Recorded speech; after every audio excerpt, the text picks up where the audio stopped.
Hoy continuamos con nuestros mensajes sobre esta frase de Jesús: el que tiene oídos para oír, oiga. Una vez más, Jesús emplea esta frase para resaltar, para dar importancia a algo que está enseñando, y hacemos bien en volver atrás y mirar y estudiar y meditar bien sobre lo que dice Jesús en cada una de estas situaciones. Bien, el pasaje que vamos a mirar hoy tiene que ver con la luz de la lámpara y se encuentra en el Evangelio según Marcos, capítulo 4, los versículos 21 al 25. Jesús emplea esta imagen de una lámpara, algo sumamente cotidiano, sumamente normal para cada casa. Cada casa tenía que tener una lámpara, ese pequeño recipiente de aceite juntamente con la mecha que permitía encender y tener luz una vez que se había puesto el sol. Es una imagen bíblica que encontramos incluso en los Salmos: lámpara es a mis pies tu palabra y lumbrero a mi camino, y una imagen que Jesús emplea en múltiples ocasiones. Por ejemplo, Jesús en Mateo capítulo 5, conocemos ese momento en el Sermón del Monte que Jesús empieza a hablar y dice a sus discípulos: vosotros sois la luz del mundo. Y luego, aprovechando la imagen de la lámpara, dice: sois como una lámpara encendida. No se enciende la lámpara para esconderla, más bien es para que la lámpara alumbre. Y así Dios nos ha puesto en este mundo como lámparas. Podemos imaginar una situación en que Dios, en el momento que un pecador reconoce su pecado y confía en Cristo, en ese mismo instante Dios lo podría llevar para estar en su presencia. Y desde luego anhelamos ese momento, ¿no?, de ser llevados. Pero mientras tanto Dios nos deja aquí ¿con qué propósito? Nos deja aquí con el propósito de alumbrar, que la luz de Cristo alumbre por medio de nuestras vidas. Y así, para los que andan en tinieblas, que tengan un testimonio claro de lo que es la voluntad de Dios para ellos. También encontramos esa misma figura en el Evangelio según Lucas, capítulo 11. Allí, en un contexto totalmente diferente, Jesús hablando de los que venían demandando una señal. Jesús les dice: no va a haber otra señal que la señal de Jonás. Tal como Jonás estuvo 3 días y 3 noches en el pez, así el Hijo del Hombre estará 3 días y 3 noches en el corazón de la tierra. Y por supuesto, cuando Jesús fue crucificado, fue puesto en la tierra y al tercer día resucitó glorioso sobre la muerte, y así de esta forma es una señal. Es la prueba, es la demostración de la autoridad que tenía Jesús. Y curiosamente, ¿qué fue lo que hicieron estos mismos que demandaron esta señal? Nos dice que sobornaron a las autoridades y así de esta forma se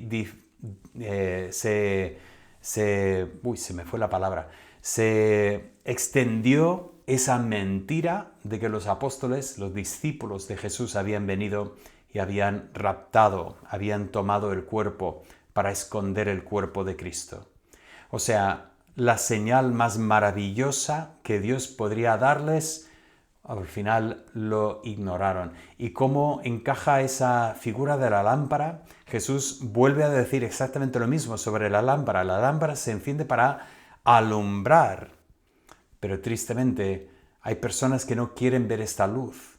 Y por lo tanto, Él habla del ojo. Si el ojo es singular, si el ojo es sano, si el ojo ve una sola imagen, entonces todo tu cuerpo está lleno de luz. Pero claro, si el ojo, si la luz en ti es tinieblas, cuán grande las tinieblas. Ese pensamiento que es exactamente lo que hicieron estos líderes religiosos que rechazaron la luz y así escogieron estar en tinieblas. Y luego después llegamos al pasaje que vamos a mirar hoy, Marcos 4, que también tenemos exactamente lo mismo en Lucas 8, en este contexto de las parábolas de Jesús.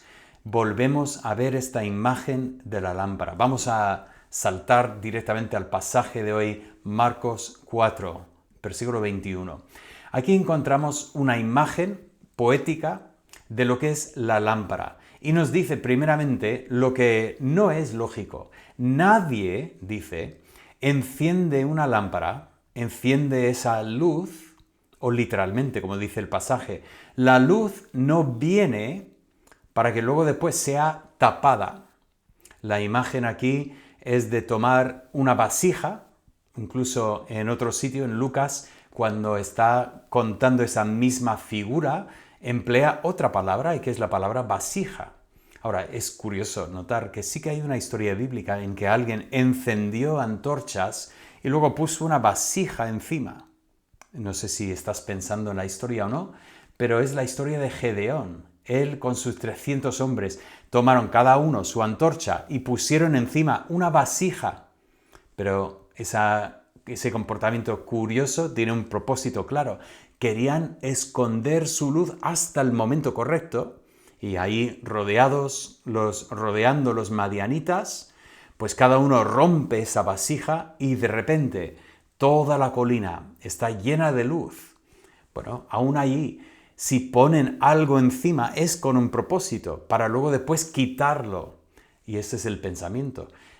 Todo el mundo que enciende una luz, lo enciende no para tapar, no se pone bajo el almud, como dice aquí, o bajo, lo que dice a continuación, bajo la cama, que incluso sería un riesgo de incendiar la casa, poniendo una llama abierta debajo de la cama. Más bien, ¿qué es lo que se hace?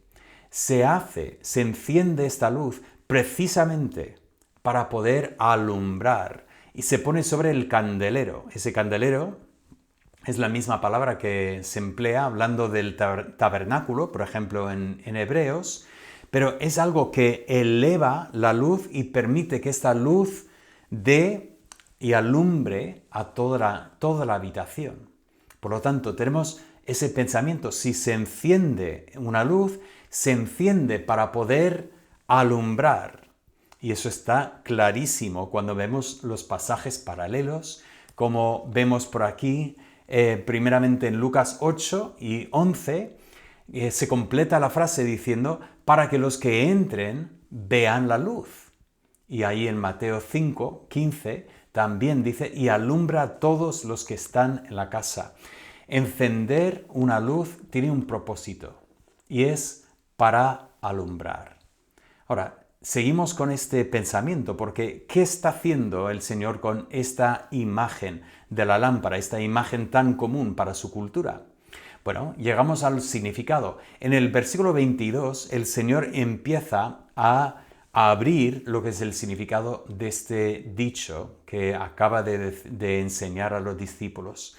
Y voy a empezar primeramente con esta frase que lo he dejado un poco ambigua, pero con propósito. Hay algunas cosas que están ocultas y que se esconden. Vale, ese pensamiento. Voy a empezar primeramente con ese pensamiento de que hay personas que intentan esconder cosas. Como regla general, ¿qué es lo que el ser humano intenta esconder? Y la respuesta es su pecado. Cada cultura tiene el concepto de que hay cosas que no están bien. Y como regla general, entre la sociedad, estas cosas han sido cosas que se esconden, que intentan tapar. Por ejemplo, hay personas que roban, pero muchas veces, ¿cuándo roban y cómo roban? Igual esconden la cara, igual roban de noche, intentan de alguna forma hacer estos pecados, pero para que nadie los vea o para que nadie los reconozca. De hecho, es una señal bastante peligrosa cuando una sociedad llega al momento en que las personas pueden actuar con impunidad y que les da igual quién los vea, porque realmente es una señal de que esta cultura ha llegado a un nivel terrible en cuanto al pecado. Hay cosas que las personas quieren esconder, pero quería dejar esta frase un poco más ambigua para decir, hay cosas que se ocultan, porque es verdad que a veces, haciendo lo bueno, como que parece que nadie lo nota. Parece que por un lado la gente puede criticar y decir, bueno, él hace esto, pero lo hace porque él tiene otra motivación. O directamente, pues ignorarlo por completo. Mirar en la otra dirección y, eso no tiene importancia. Entonces, quiero empezar con ese pensamiento y voy a volver a este pensamiento, así que guardarlo bien en la memoria. Pero empezamos con las cosas ocultas, las cosas escondidas. Y la parábola está ahí para enseñar que la luz viene, una vez más, esta es la expresión directa de Marcos, la luz viene precisamente para manifestar. O sea, lo que está ocultado o escondido es revelado. La expresión en nuestra Biblia aquí es traer a la luz, o sea, la idea dar a conocer. La luz da a conocer lo que hay y no se puede esconder, ya no quedará escondido. Y con esto llegamos a la frase que nos interesa, el que tiene oídos para oír. Y nos preguntamos, ¿por qué es tan importante oír esto precisamente? Y de hecho es interesante notar que aquí en este pasaje el Señor sigue esta frase con otra frase más que es llamativa. Dice, mirad bien cómo oís o mirad lo que oís. Me encanta esa imagen, ¿no? De mirar lo que escuchas. Y la idea obviamente es tener cuidado y escucha bien lo que estoy diciendo. Esto es sumamente importante. Bien, ¿por qué es tan importante? Bueno, lo que encontramos a continuación es una advertencia. El Señor nos está advirtiendo del gran peligro del ser humano. Entremos en el tema. Voy a empezar sencillamente con esta frase. Dios lo sabe todo. No hay nada que se escapa de su atención. Es el Dios omnisciente. Él tiene perfecto y profundo conocimiento de todo. Ahora, ¿por qué es importante este pensamiento?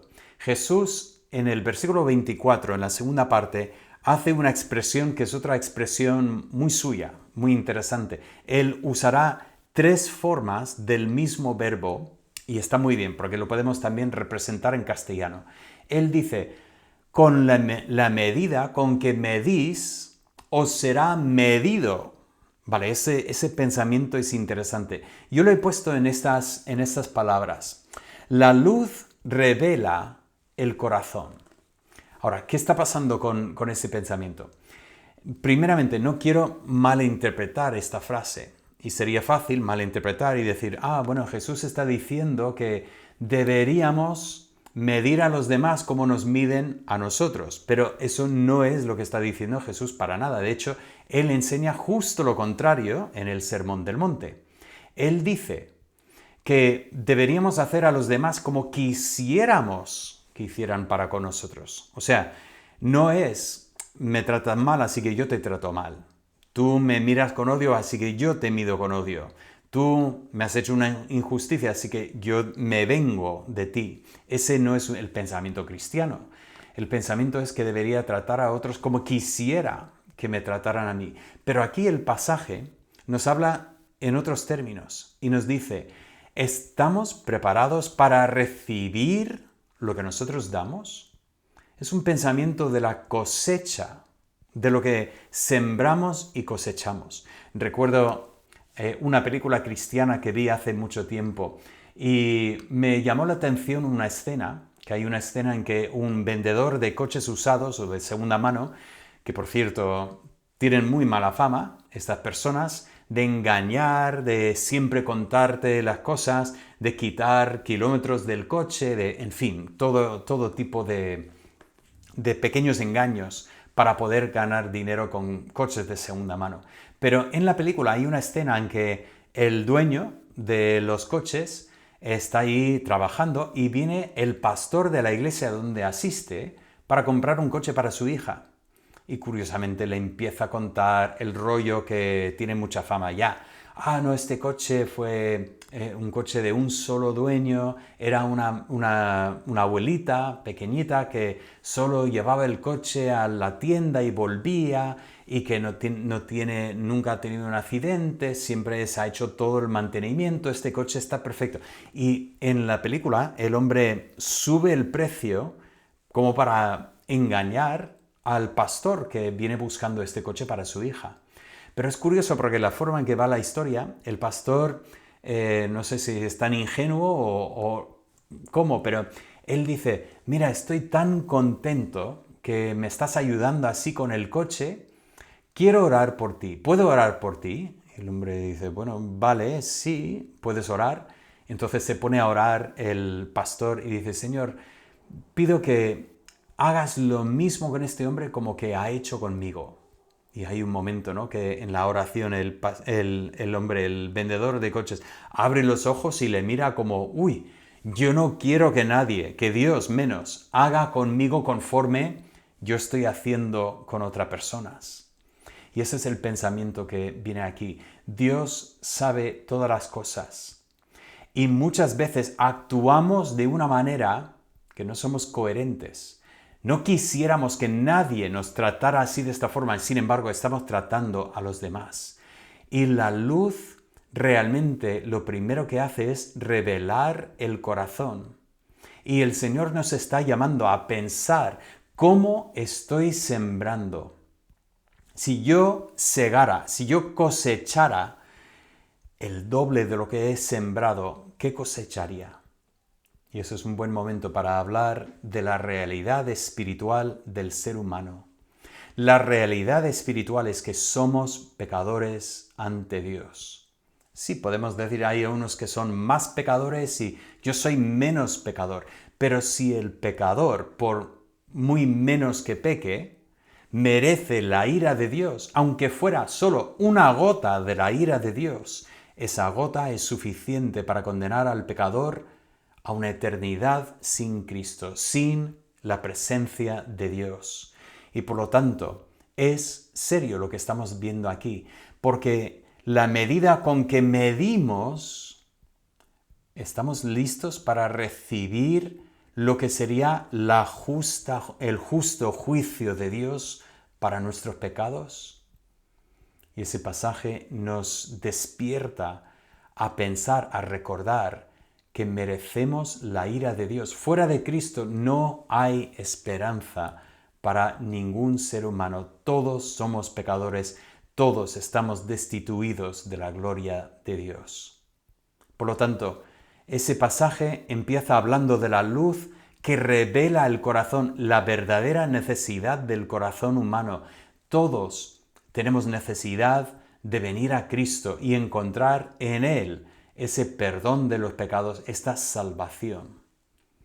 Pero es curioso notar cómo sigue el pasaje, porque no solamente revela el corazón, sino que la luz abre paso a lo que es el juicio y la justicia. ¿Recordáis que dije cuando estábamos hablando del pasaje, se habla de lo oculto y de lo escondido? Pues por un lado, sí, es verdad que el ser humano intenta muchas veces esconder su pecado, intenta que no se note su pecado.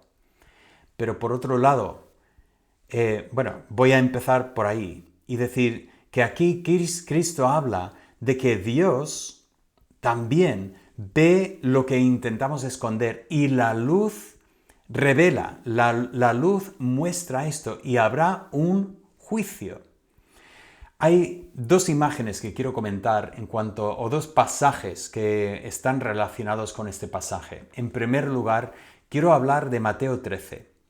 Recordáis que Jesús está enseñando las parábolas, son las parábolas del reino, y hablando de las parábolas del reino, Jesús dice lo siguiente, Él cuenta las historias y luego no cuenta la interpretación. Y los discípulos vienen y dicen, Señor, ¿por qué les hablas en parábolas y no lo explicas?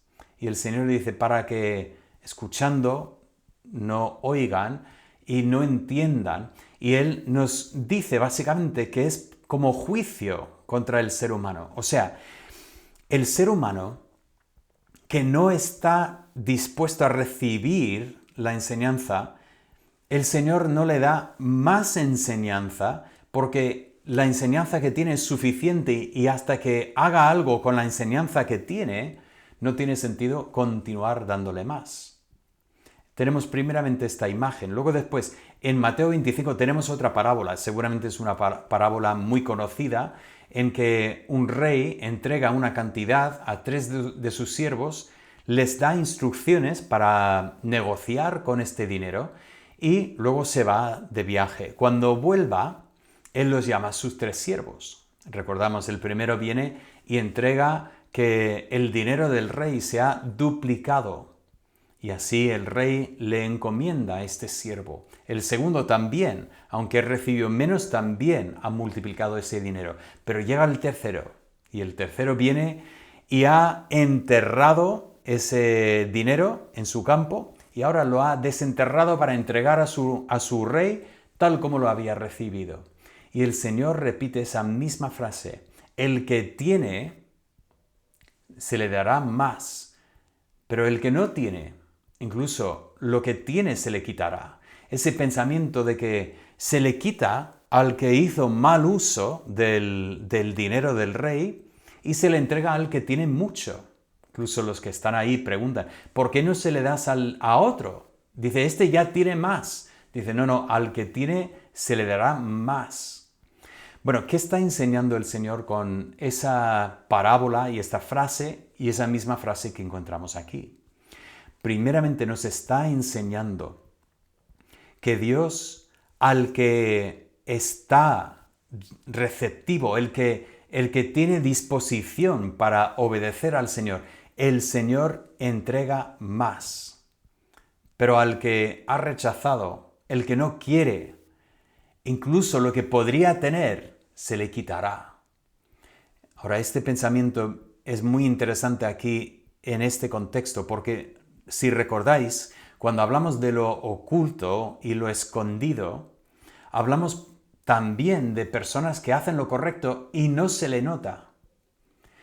¿Y qué es lo que está enseñando esta parábola en cuanto a estas personas? Está diciendo que estas personas deben hacer lo correcto aunque no ven el resultado. ¿Por qué? Porque Dios sí que sabe lo que han hecho. Y al que tiene, se le dará más. Oye, el que está midiendo con una medida correcta y luego después recibe de más que bendición. No estoy hablando de un evangelio de la prosperidad, de que si tú le das mucho dinero a Dios, Dios te va a dar incluso más dinero a ti y te puedes hacer rico de esta forma. Más bien estoy hablando de una realidad espiritual, de que Dios ve todo lo que hacemos y Dios no ignora lo que es nuestro servicio, de lo que todo es nuestra entrega y merece la pena servir a Cristo. Cuando estemos en su presencia, nadie va a decir, ojalá que no hubiera invertido tanto tiempo sirviendo al Señor. Yo creo que todos veremos que, si hubiera invertido más. Yo recuerdo una vez que hicimos una inversión de poco dinero, porque me parecía una inversión peligrosa, y al final esa inversión se ha duplicado el dinero y he pensado, y si hubiera invertido más dinero, pues podría haber multiplicado. Ese pensamiento espiritual también. Debemos saber que Dios lo ve todo y habrá juicio, habrá justicia un día. Y todo lo que se intentó esconder e ignorar, que era correcto, Dios lo va a reconocer un día en su justicia. Pero por el otro lado, esta parábola nos devuelve al otro tema. Los que están haciendo lo que no es correcto, los que quieren esconder, quieren aparentar ser algo que no son. Y aquí viene el juicio que dice, incluso lo que tienen se les quitará. Ese pensamiento que el juicio vendrá y no van a escaparse, no van a poder engañar a Dios, no van a poder salir con lo suyo. Más bien el pensamiento es, ellos tendrán que enfrentar la justicia de Dios. Por lo tanto, llego a varios pensamientos para concluir este mensaje. En primer lugar, hay una persona que ve y conoce todo lo que haces, todo lo que eres. Él ve lo más íntimo de tus pensamientos. ¿Cómo reaccionas con este pensamiento? Bueno, desde luego, si supieras que una organización terrenal, la CIA, la KGB, cualquier organización así, si supieras que tienen una carpeta sobre ti y allí han estado observando tu vida y saben con quién has conversado, lo que has dicho, dónde has sido, lo que has hecho, yo creo que a todos nos pondría nerviosos. ¿Por qué quieren esta información de mí? ¿Me han visto hacer qué? ¿Qué es lo que ha pasado aquí? Pero el pensamiento de que hay un Dios en los cielos que nos conoce perfectamente también debería darnos miedo. Ese pensamiento que Dios sabe todo lo que estoy haciendo debería llevarnos a este punto, al punto de tratar con nuestro pecado. Hace un momento hablé de la condición humana, de que estamos destituidos de la gloria de Dios. Todos somos pecadores y si Dios nos mide lo que nosotros hemos hecho, vamos a estar apartados de la presencia de Dios. Por eso es tan importante que tratemos con nuestro pecado. La Biblia nos dice que si arrepentidos venimos a Cristo, confiamos en lo que Él hizo por nosotros en la cruz, hay perdón y nos salvará. Perdonará nuestros pecados y tenemos el derecho de ser llamados hijos de Dios. Y es muy importante que hagamos este trato con el pecado, que tratamos al pecado con la seriedad que merece. Pero incluso los que estamos en Cristo, es todavía importante que estemos tratando con el pecado en nuestra vida, que seamos coherentes en reconocer nuestro pecado. Volviendo a lo que dije al principio del libro de los Salmos, Salmo 119, versículo 105, lámpara es a mis pies tu palabra y lumbrero a mi camino. Tenemos que estar en la palabra y Dios por medio de la palabra debería estar enseñándonos diariamente cosas en nuestra vida que deben cambiar. Y así debemos estar en un proceso continuo de arrepentimiento, de reconocer el pecado, de doblar la rodilla al Espíritu Santo y dejar que el Espíritu de Dios nos siga transformando en la imagen de Cristo. Pero este pasaje también tiene una aplicación muy buena para nosotros. Y esa aplicación es el pensamiento de que si estamos haciendo lo correcto y nos hemos cansado, porque parece que no hay resultados, parece imposible continuar, parece que nunca va a haber ningún fruto de nuestra obediencia a Dios. Y esa parábola viene para recordarnos: la lámpara alumbra. Dios ve todas las cosas. Si tú estás en un momento en tu vida en que ves la cuesta por delante y dices, yo no puedo obedecer así, es demasiado difícil, igual tienes razón, igual en tus fuerzas es demasiado difícil. Pero la pregunta es, ¿estás dispuesto a confiar en el Señor, poner los ojos en Cristo y dejar que Él supla tus necesidades, tus fuerzas, para que tú obedezcas y recibas ese beneficio de la luz en tu vida que alumbra, que tenemos que seguir haciendo lo correcto, seguir siendo fieles al Señor, obedecer los mandamientos del Señor, porque la luz también alumbrará. Todo lo que está escondido será destapado un día, y lo que hemos hecho que ha sido correcto en el Señor, será premiado y celebrado en la presencia de nuestro Señor. Y esto es realmente digno de oír. Vamos a concluir con una oración. Señor, te doy gracias por este pasaje y todo lo que significa para nosotros. Queremos oír bien lo que tú has dicho. Señor, si hay una persona escuchando este mensaje que no ha puesto su fe en Cristo, abre su corazón para que entienda la importancia de oír este mensaje, porque cuando alumbre esa luz, lo mejor es que nuestros pecados estén borrados, completamente perdonados bajo la sangre de Cristo. Pero para los que lo hemos hecho, ayúdanos diariamente a seguir tratando con el pecado y también siendo fieles, obedeciendo tu palabra, para que Cristo sea glorificado en todo. Lo pido en el nombre de Cristo. Amén.